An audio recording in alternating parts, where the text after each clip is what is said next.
औज़ुबिल्लाहिमिनश्शैतानिर्रजीम बिस्मिल्लाहिर्रहमानिर्रहीम अल्लाहुम्मा सल्लि अला मुहम्मदिन व अला आलि मुहम्मदिन कमा सल्लैता अला इब्राहीम व अला आलि इब्राहीम इन्नका हमीदुन मजीद अल्लाहुम्मा बारिक अला मुहम्मदिन व अला आलि मुहम्मदिन कमा बारकता अला इब्राहीम व अला आलि इब्राहीम इन्नका हमीदुन मजीद।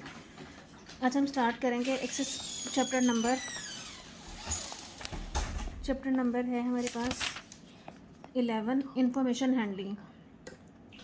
Chapter number 11 information handling. इसमें हमने सीखना है कंस्ट्रक्शन ऑफ क्यूमुलेटिव फ्रीक्वेंसीज। हमने क्यूमुलेटिव फ्रीक्वेंसीज जो है वो कैसे बनानी है। Cumulative frequency is the running total of the frequencies where each frequency is added to the sum of all frequencies before it. ये नीचे हमें एक टेबल दिया हुआ है, इसमें हमने क्यूमुलेटिव फ्रीक्वेंसी निकाली है। क्यूमुलेटिव फ्रीक्वेंसी पहली वाली फ्रीक्वेंसी जो है एज इट इज़ लिख दें, 1 है, 1 लिख दिया। फिर हर आने वाली फ्रीक्वेंसी में पिछली वाली जो फ्रीक्वेंसी है वो हमने ऐड करते जाना है। फर्स्ट जो थी वैसे ही लिख दें, फिर 1 + 3 आ जाएगा, आंसर आया 4, फिर 4 + 2 आ जाएगा 6, 6 + 4 10। ये इसने बताया हुआ है कि क्यूमुलेटिव फ्रीक्वेंसी जो है running total of the frequencies where each frequency is added. हर फ्रीक्वेंसी जो है हम ऐड कर रहे हैं पिछले वाले सम के अंदर। A table of cumulative frequencies also known as a cumulative frequencies. A table of cumulative frequencies also known as cumulative frequency distribution. अब ये जो टेबल है इस टेबल को हम कहेंगे cumulative frequency table. Presents the running total of frequencies for each data point और class interval. ये हर क्लास इंटरवल के लिए हमने अलग से क्यूमुलेटिव फ्रीक्वेंसी CF निकाला है और इसके लिए हमें डाटा इस तरह से भी दिया हुआ हो सकता है, डाटा ग्रुप्ड भी हो सकता है और अनग्रुप्ड डाटा भी हो सकता है। उसकी हमने क्यूमुलेटिव फ्रीक्वेंसी इस तरीके से निकालनी है। आगे है क्यूमुलेटिव फ्रीक्वेंसी पॉलीगॉन और ogive. A cumulative frequency polygon also known as an ogive is a graphical representation. कहते हैं क्यूमुलेटिव फ्रीक्वेंसी पॉलीगॉन जो है या ओगिव जो है ये हमारे पास ग्राफिकल रिप्रेजेंटेशन होती है। हम इसको ग्राफ पे शो करते हैं। That shows the cumulative total of frequencies. इसमें हम cumulative frequency to up to each class boundary in a frequency distribution, कि जिसमें हम क्यूमुलेटिव फ्रीक्वेंसी को ग्राफ के ऊपर शो करते हैं, उसको हम कह देते हैं क्यूमुलेटिव फ्रीक्वेंसी पॉलीगॉन या ओगिव। It helps in understanding how data values accumulate over intervals and is especially useful for estimating medians, quartiles, deciles and percentiles। कहते हैं ये वाला जो ग्राफ होगा ये हमारे लिए हेल्पफुल होगा मीडियन वस्तानी कीमत निकालने के लिए, क्वार्टाइल्स चौथा हिस्सा निकालने के लिए, डिसाइल्स 10वां हिस्सा निकालने के लिए, परसेंटाइल्स और किसी भी डाटा को 100 हिस्सों में तकसीम करने के लिए ये ग्राफ जो है हमारे लिए हेल्पफुल साबित होगा। The curve is typically drawn bye plotting the cumulative frequencies against the upper class boundaries. कहता है इसमें जो हमारे पास जो कर्व आएगी वो कर्व जो है हम क्यूमुलेटिव फ्रीक्वेंसी को यूज़ करते हुए निकालेंगे। इसमें हम लोअर क्लास बाउंड्रीज और अपर क्लास बाउंड्रीज भी लेंगे and joining the points with a smooth और स्ट्रेट लाइन कर्व। इसमें हमने इसका जो ग्राफ बनाएंगे क्यूमुलेटिव फ्रीक्वेंसी पॉलीगॉन जो बनाएंगे, इसमें हमने एक्स एक्सिस के ऊपर क्लास बाउंड्रीज लेनी है और वाई एक्सिस के ऊपर हमने क्यूमुलेटिव फ्रीक्वेंसी लेनी होती है। इस तरह का जो ग्राफ होगा उसको हम कहेंगे ओगिव या क्यूमुलेटिव फ्रीक्वेंसी पॉलीगॉन। इसके स्टेप्स क्या हैं? Steps for construction. नंबर 1 है prepare a cumulative frequency table from the given data. सबसे पहले आपने जो डाटा दिया हुआ है वो ग्रुप्ड है या अनग्रुप्ड है, उससे आपने टेबल बनाना है। जैसे हमने पीछे टेबल बनाना, ये 11.1 एग्जाम्पल नंबर 1 का जैसे ये वाला हमने टेबल देखा है, इस तरह से पहले आपने सबसे फर्स्ट स्टेप ये करना है कि आपने इस तरह का टेबल बनाना है जिसमें आपके पास क्यूमुलेटिव फ्रीक्वेंसी होनी ज़रूरी है। सबसे पहला काम आपने टेबल बना लिया है। Number 2, mark the upper class boundaries on x axis for less than method. कहता है अगर लेस दैन मेथड बनाना हो तो आपने upper class boundaries x axis पे ले लेनी है। अगर आपने लोअर क्लास या मोर देन मेथड बनाना हो तो उसके लिए आपने लोअर क्लास बाउंड्रीज जो हैं वो आपने एक्स एक्सिस पे ले लेनी है। इट मीन्स कि हमने एक्स एक्सिस पे क्लास बाउंड्रीज ही लेनी है। नंबर 3 है mark the corresponding cumulative frequencies on Y axis. Y axis पे हमने क्यूमुलेटिव फ्रीक्वेंसी लेनी है। Plot each point using that upper class boundary और लोअर क्लास बाउंड्री। हमने अपर क्लास बाउंड्री या लोअर क्लास बाउंड्री को मार्क करते जाना है और क्यूमुलेटिव फ्रीक्वेंसी को वाई एक्सिस पे मार्क करते जाना है। Connect the plotted points using a smooth free hand curve और use straight line segments to form the cumulative frequency polygon और ऑगिव। ग्राफ हमें ये गिवन है, हम क्यूमुलेटिव फ्रीक्वेंसी वाई एक्सिस पे लेंगे और क्लास बाउंड्रीज हम लेंगे एक्स एक्सिस पे, फिर यहाँ से हम लाइंस लगा के और ये कर्व लगा के हम अपने क्वार्टाइल्स, डिसाइल्स या परसेंटाइल्स जो हैं वो बता सकते हैं क्यूमुलेटिव फ्रीक्वेंसी यूज़ करते हुए। अब हमारे पास इसके अलावा कुछ और इम्पोर्टेंट डेफिनेशंस हैं। मीडियन क्या होता है, सबसे पहले है इम्पोर्टेंट डेफिनेशंस। मीडियन या वस्तानिया या इसको वस्तानी कदर या इसको मॉडल ग्रुप या दरमियानी रकम कहते हैं। Median is the middle value, ये दरमियानी वैल्यू होती है इन आ सेट ऑफ डाटा, किसी भी डाटा में जो दरमियानी रकम होती है, जो दरमियानी वैल्यू होती है उसको हम मीडियन कहते हैं। When the values are arranged in ascending और डिसेंडिंग ऑर्डर, जो भी डाटा हमें गिवन होगा उस डाटा को हमने पहले अरेंज करना है या तो असेंडिंग ऑर्डर में या फिर डिसेंडिंग ऑर्डर में, हमारी अपनी मर्जी है, हम किसी भी तरह से इस डाटा को अरेंज कर सकते हैं। It divides the data into 2 equal parts, median जो है डाटा को 2 इक्वल पार्ट्स में डिवाइड करता है। 50% डाटा जो है मीडियन वैल्यू से पहले होता है और 50% डाटा जो है मीडियन वैल्यू के बाद में आ जाता है। अब मीडियन तो था डाटा को 2 हिस्सों में डिवाइड करना। क्वार्टाइल्स क्या होता है, क्वार्टाइल्स कहते हैं quartiles divides an arranged data set into 4 equal parts. Quartiles जो हैं डाटा को 4 बराबर हिस्सों में तकसीम करता है। हर हिस्सा जो है 25% डाटा होता है। फर्स्ट क्वार्टाइल जो होगा उसमें 25% of data falls below this value. 25% data जो है इसके Q1 में आएगा, 50% डाटा सेकेंड क्वार्टाइल में आ जाएगा एंड थर्ड क्वार्टाइल में 75% डाटा आ जाएगा। यहाँ पे हमें लिखा हुआ है Q1 is the lower quartile, Q2 is the median quartile and Q3 is the upper quartile. Q1 जो है हम इसको कहेंगे ज़ेरी चहारमी हिस्सा, इसको हम कहेंगे दरमियानी चहारमी हिस्सा और अपर क्वार्टाइल को हम कहेंगे बालाई चहारमी हिस्सा। कि सबसे बड़ी चौथी रकम जो है वो हमारी क्या आएगी, बालाई चहारमी हिस्सा। यहाँ पे है हमारे पास थर्ड क्वार्टाइल, 75% ऑफ डाटा जो है इसमें आ जाएगा। नेक्स्ट है यहाँ से भी देख लेते हैं हम, यहाँ से लिख लिया हमने divide and arrange data into 4 equal parts. हमारे पास यहाँ पे Q1 है, Q2 है और Q3 है।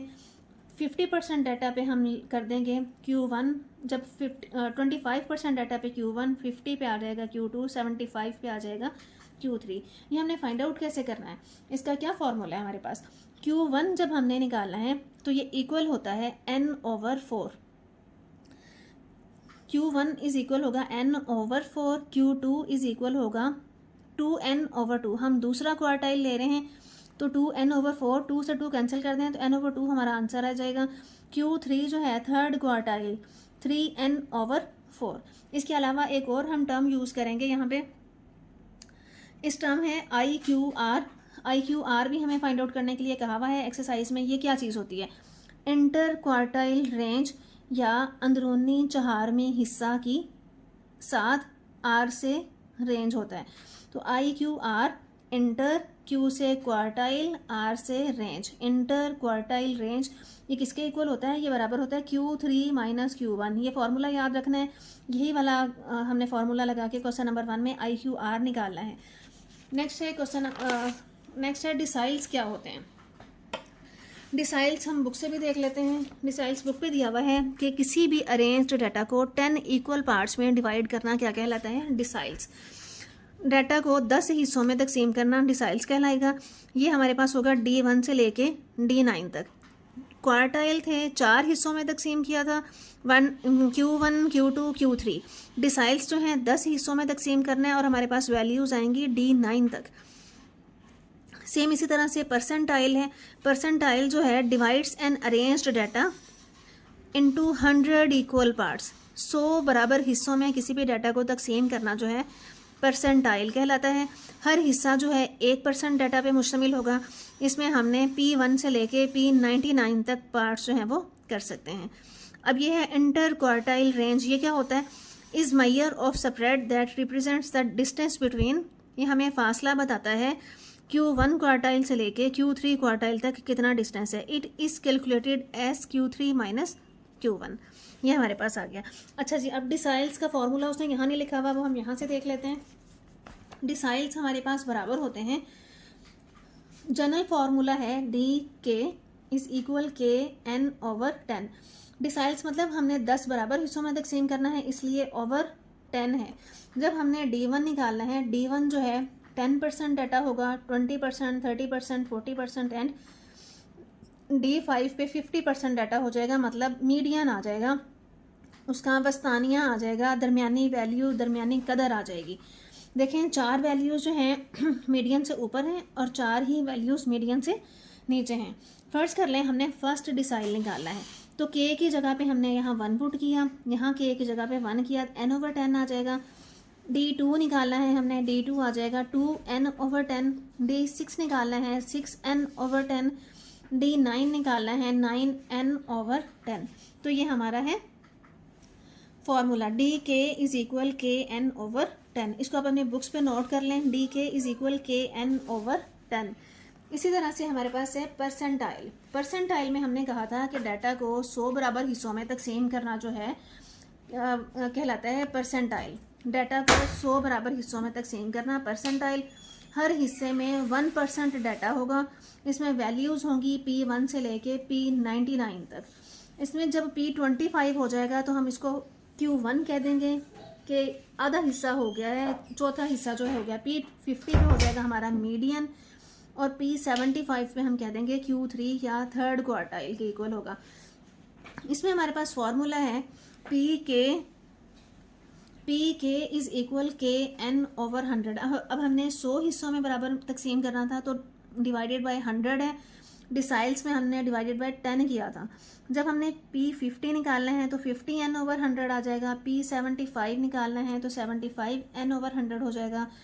P हमने 90 निकालना है तो 90n/100 हो जाएगा। तो ये हमारे पास है फॉर्मूलाज परसेंटाइल के लिए, डिसाइल्स के लिए और क्वार्टाइल्स के लिए। अब हम एक्सरसाइज की तरफ चलते हैं। फर्स्ट क्वेश्चन है,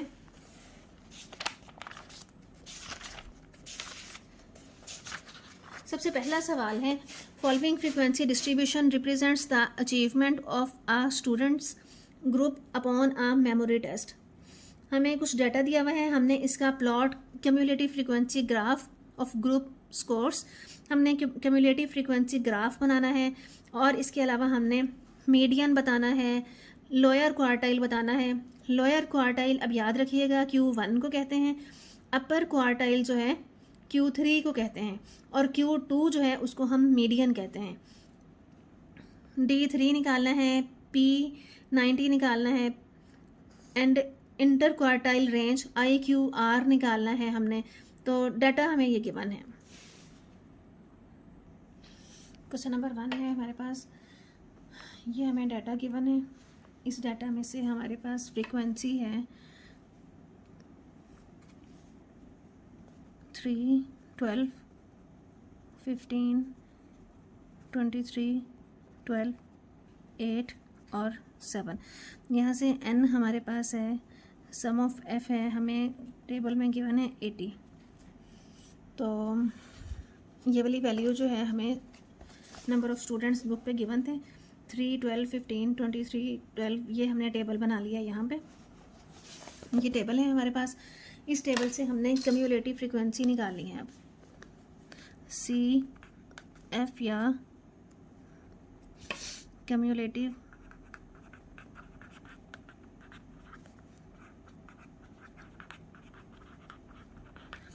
फ्रीक्वेंसी के लिए सबसे पहले वाली फ्रीक्वेंसी जो है एज इट इज़ लिख लें 3। अब हर अगले वाले में पिछले वाली फ्रीक्वेंसी ऐड करते जाएं। 3 + 12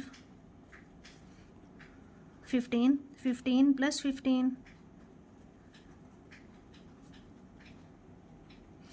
30 + 23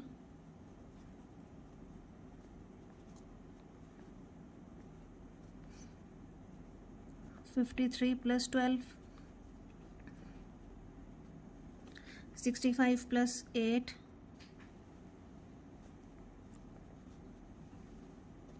73 + 7, यहाँ से आ जाएगा 80। अब ये हमारा टेबल बिल्कुल ठीक है। कैसे पता चलेगा? जो हमारा फ्रीक्वेंसी का सम था वही हमारा कम्युलेटिव फ्रीक्वेंसी का लास्ट पे वैल्यू आएगी। यहाँ भी हमारे पास 80 था और कम्युलेटिव फ्रीक्वेंसी में भी हमारे पास यहाँ पे 80 आया है। तो ये हमने इसका बना लिया है ग्राफ, टेबल। अब हमने इससे बनाना है ग्राफ।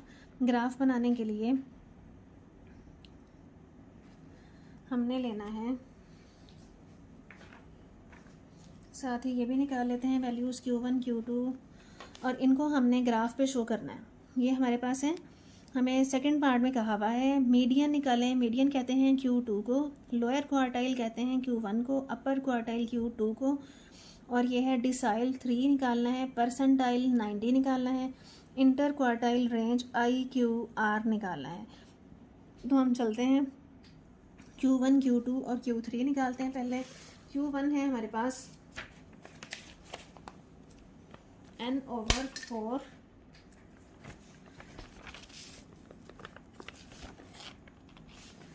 Q1 हमारे पास आ जाएगा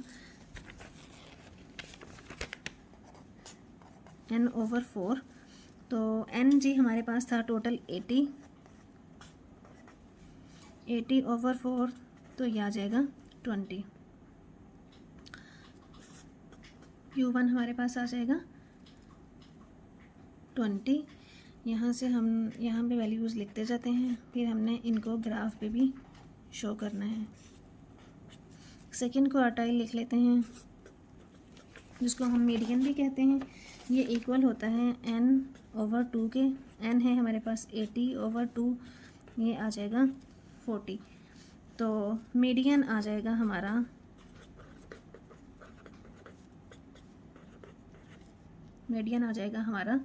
40। अभी एक एक लाइन में छोड़ रही हूँ क्योंकि यहाँ पे हमने अभी लिखना है कि ये ग्राफ से इनकी क्या वैल्यू आती है। हमारी Q3 आ जाएगा हमारा, Q3 इज इक्वल होता है 3n/4, 380/4, तो ये आ जाएगा हमारे पास 60। तो Q3 यहाँ से हमने लिया है 60। अब ये ग्राफ से हम इनकी वैल्यूज़ निकालेंगे कि ग्राफ से इनकी वैल्यूज़ हमारे पास क्या आती हैं। नेक्स्ट है हमने अब निकालना है IQR निकाल लेते हैं।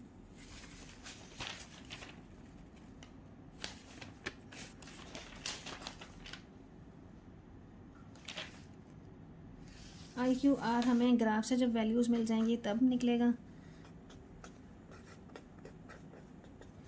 IQR इक्वल होता है Q3 माइनस Q1 के। ये हम ग्राफ से निकालेंगे। नेक्स्ट है हमारे पास D3 निकालना है हमने।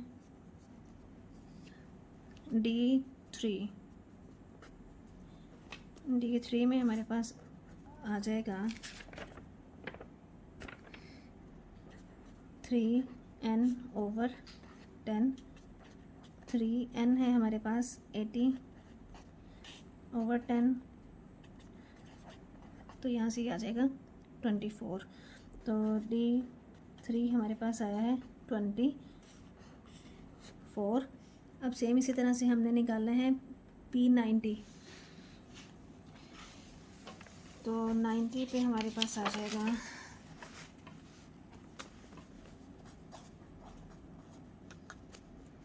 फॉर्मूला था हमारे पास KN/100। तो ये आ गया, K की जगह पे आ जाएगा हमारे पास 90 और N की जगह पे हमारे पास आ जाएगा 80। यहाँ से आ जाएगा 72। तो परसेंटाइल 90 हमारे पास आ जाएगा 72। अब हमने इनको ग्राफ पे शो करना है। ग्राफ है हमारे पास ये। हमने ग्राफ पे एक्स एक्सिस पे लेना है क्लास बाउंड्रीज,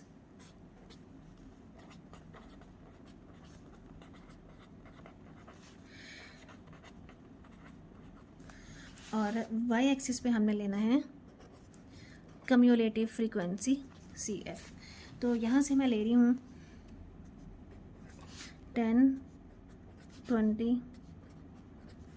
30, 40, 50, 60। अब सेम इसी तरह से हमारी अपर क्लास बाउंड्री यहाँ से बनेगी, इस टेबल में से अपर क्लास बाउंड्री हमारी बन जाएगी 48.5, 53.5, 58.5, 63.5। अब ये हम ले लेते हैं एक्स एक्सिस पे। यहाँ से एक्स एक्सिस पे हमने अपर क्लास बाउंड्री ले लेनी है। ये मैं पूरा एक बॉक्स ले रही हूँ ताकि क्लियर हो जाए।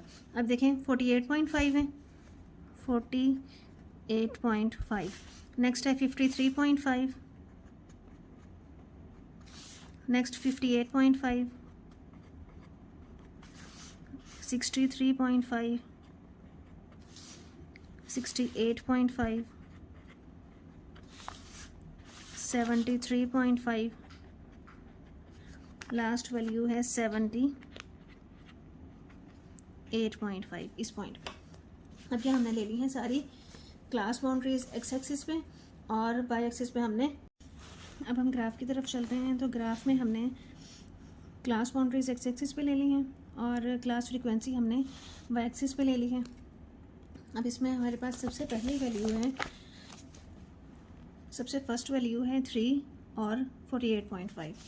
तो ये 48.5 और 3 ऊपर की तरफ जाना है तो ये हमारा पॉइंट आ जाएगा। एंड सेम इसी तरह से 53.5 और वाई एक्सिस पे हमने 15 लेना है।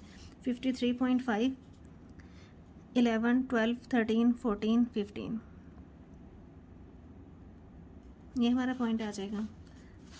एंड सेम इसी तरह से 58.5 और 30, ये 58.5 और 30, ये कर्व जो है ये हमेशा कर्व ऊपर की तरफ जाएगी।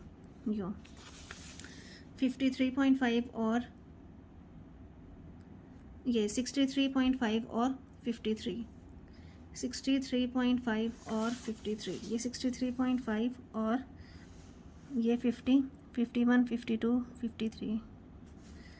तो यहाँ से ही हमारा पॉइंट बनेगा।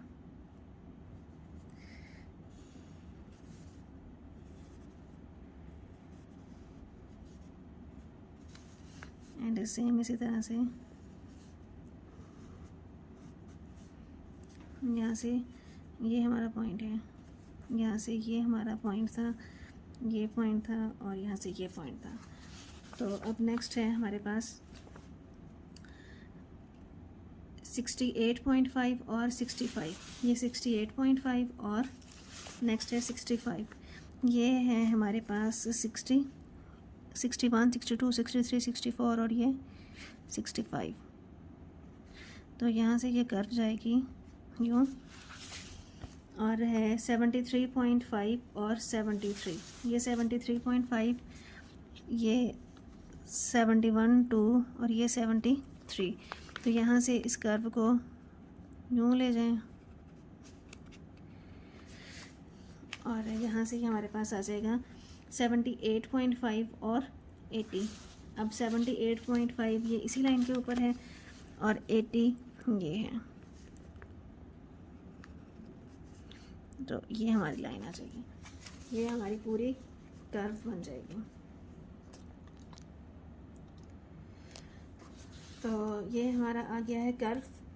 अब हमने इस पे बनाना है Q1।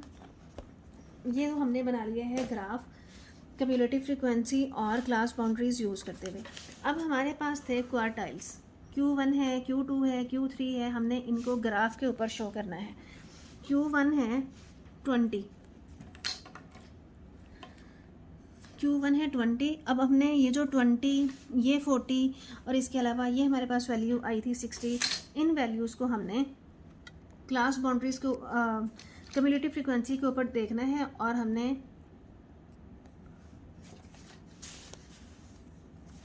अच्छा जी Q1 है 20, 20 कहाँ पे है हमारी वैल्यू, ये वैल्यू हमारी 20 है। तो यहाँ से हम स्केल के साथ देते हैं कि ये 20 जो है कहाँ पे जाके मिलेगा। अब इस लाइंस को हमने 20 पॉइंट है, 20 ये और इस पॉइंट पे 20 है। अब इसको बिल्कुल सीधा नीचे की तरफ लेके आए। ये हमारी है जी Q1 की वैल्यू, ये हमारी है Q1 की वैल्यू। Q2 था हमारे पास, Q2 था मीडियन या 40 कहाँ पे आ रहा है, 40 आ रहा है ये। इसको मिलाएं कर्व के साथ ये, और इसको बिल्कुल सीधा नीचे लेके जाएं।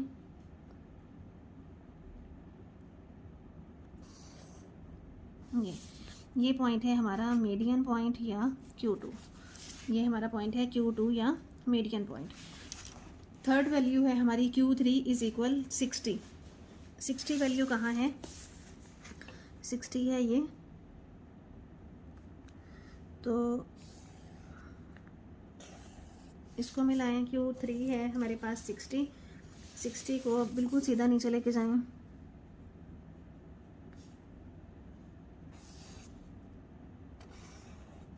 तो ये हमारी Q3 की वैल्यू आ गई है।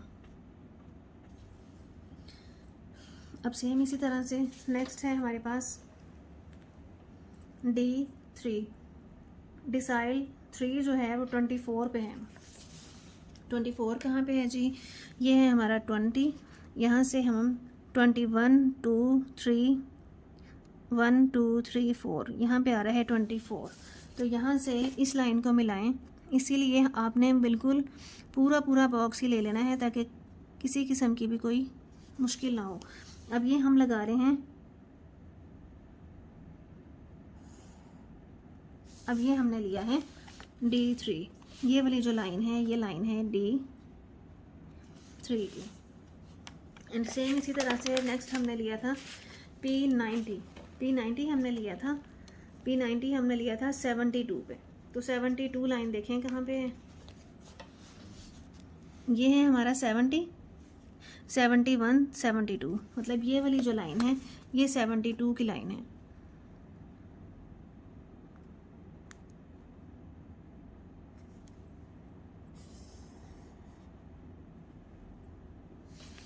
ये हमारी आ गई है 72 की लाइन जो इस पॉइंट पे आके मिली है। अब इस पॉइंट को सीधा नीचे की तरफ लेके आए,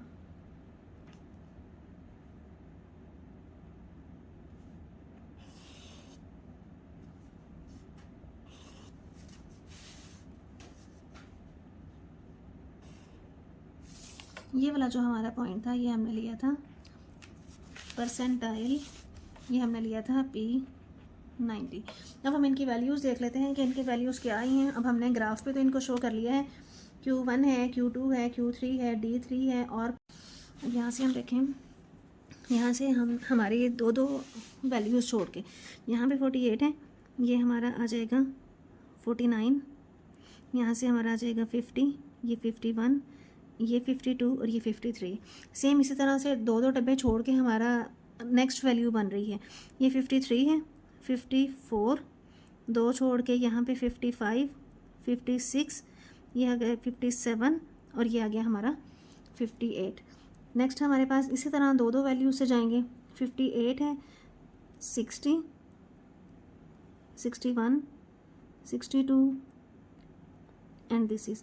हर वैल्यू जो है हमारी ये दो डब्बे छोड़ के हमने लिखी हुई है। अब यहाँ से इसको काउंट कर लेते हैं।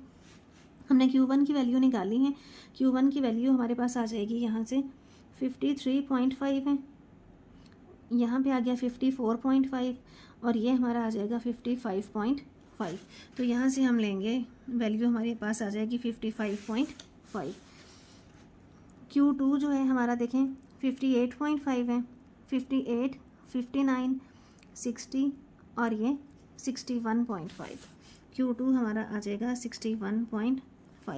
Q3 हमारा 60 पे है, 60 जो है 58 और ये यहाँ पे आ रहा है हमारा Q3 जो है हमारी वैल्यू बन रही है 58, ये 59, ये 60 और ये 61.5। यहाँ से ये हमारा फ्रॉम ग्राफ आ जाएगा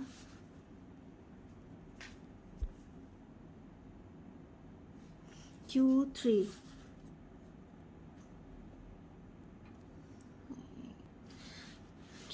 हमारा है 60, तो ये हमारा Q3 60 यहाँ में बन रहा है। यहाँ से आगे 63.5 से आगे काउंटिंग करें तो ये दो वैल्यूज़ हैं, 63, 64, 65 और ये 66। तो यहाँ पे आ जाएगा ये 66 फ्रॉम द कर्व। ये अब हमने निकाला है कर्व से, फ्रॉम द कर्व, ये हमारा आंसर है यहाँ से। अब हमने निकाला है IQR, Q3 माइनस Q1 है, Q3 हमारा आया है 66 और ये हमारा आया था 55। तो यहाँ से हमारा IQR निकल आएगा 11। सेम इसी तरह से हमने यहाँ पे निकाला था D3, डिसाइल 3 जो है हमारा आया था 24। अब यहाँ से हम कर्व से निकालते हैं। कर्व हमारी आ रही है यहाँ पे, ये हमारा है 53, 54, 55, 56 एंड दिस इज़ 57। तो ये हमारा बन जाएगा 57। तो फ्रॉम कर्व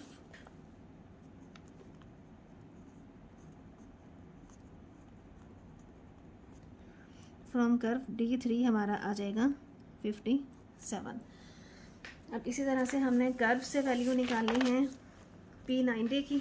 P90 हमारा कर्व से आ जाएगा, ये है दो की वैल्यूज़ लिए हैं हमने। ये 68 है, यहाँ पे 69 है, यहाँ पे 70 है, यहाँ पे 71 है, यहाँ पे 72 है और 72 और ये यहाँ पे हमारा 73 है। तो 72 और ये 73.5 है, तो हम यहाँ से राउंड अबाउट 73 ले लेंगे। P90 जो है हमारा आ जाएगा फ्रॉम कर्व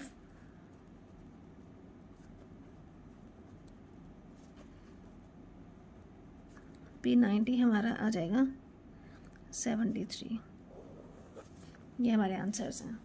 अब हमने P90 इसी तरह से D3 हमने निकाल के उनको ग्राफ के ऊपर भी वैल्यूज़ निकाली हैं। ये हमारी ग्राफिकल वैल्यूज़ जो हैं वो आ जाएंगी।